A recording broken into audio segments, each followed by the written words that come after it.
sarsıyor şu an.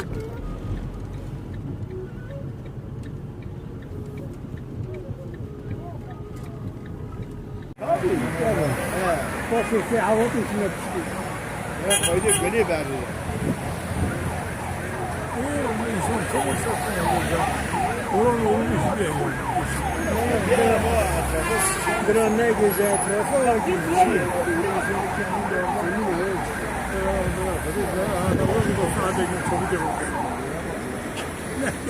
Ya avanos Ya geldi. buna görevli ne?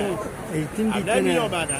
Tabii buna Hey, eğitimi duperi. tabii emni Hügame ve emni zonukta olur bu. Valla ben hatta fotoğrafı bakıyorum.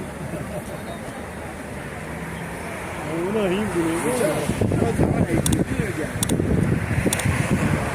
Eğitim ona